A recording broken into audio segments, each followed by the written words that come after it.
Okay, I just wanted to do a quick video about why I may never use Bolt or any ride sharing app again after the scary thing that happened this past weekend. I attended a friend's wedding. It was a beautiful wedding. It was outdoor reception. We were there for hours and hours, and of course, by the end of the night, most people's cell phones had died because we were outdoors and we couldn't charge them. But thankfully, my assistant was there. I asked him to call a car for us, and he called a Bolt, and it arrived. We got in the car, super exhausted, and I asked the driver, "Hey, do you have an iPhone charger?" And he said, "Yes." And I said, "Well, can I charge my phone?" And he said, "I don't share cell phone cords." And out of years and years of riding multiple times a week in rideshare, I've never heard a driver say, "I don't share cords," but okay. And I said, "Okay, well, I'm the one paying you with mobile money, and I can't pay you until I charge my phone." No response. Fine. We arrive, we get to the house, there's no real talking or anything, but we said, again, you know that since my phone is dead, we'll have to pay you, after we charge it up for the night. And no response. But I did say when I got out of the car, you really should work on your customer service. There's no reason to be rude to customers. Even the way he looked at us was horrible. So come in the house, get ready for bed.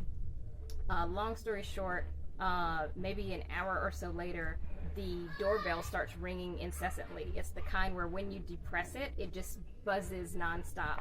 So my assistant goes out to see what's going on. It turns out the Bolt driver had brought 5 of his very thuggish looking friends to my house because he hadn't gotten paid yet.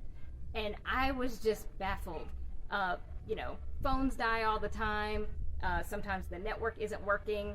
Drivers, you pay them the next day, the same day, and it's fine. I've never had someone return to my home to address this. Also, don't they make the ride sharing apps so that rather than dealing with people interpersonally, they could, if he had a issue with a passenger, he could report it to Bolt and they would resolve it. You don't show up with random strangers at the person's house. Assistant said she'll pay you when she deals with her phone again tomorrow. He ends up coming back with what I'm assuming are not so honest police officers, because again, how is this a police matter? I wasn't dressed, but I came out with my camera and began filming because I could not even, I just had a top on, I could not even believe what was happening, and I yelled, how are you bringing criminals to my house? I didn't realize there were police there, and one of the officers actually pulled out a gun. I wasn't wearing my glasses, so I didn't recognize it at first, but my assistant saw it, and thankfully the calmer officer had him put the gun down and de-escalated the situation, because the hot-headed officer was even like, "This is your fault because you should have paid him with cash. You shouldn't use mobile money and electronic payment." Well, he didn't say electronic, but you shouldn't use mobile money. You should have cash. What? How are you, a police officer, determining how I'm paying for a ride? And they make it in the app where you can pay with mobile money. Every driver gets paid with mobile money because I don't keep cash. It was just super scary, super crazy, and now I'm questioning the whole concept of having strange men have my home location and who could come back at any point and any time for any reason to do whatever they want. And if they have these kinds of connections with people who aren't that honest, who knows what could have happened. But that is my story.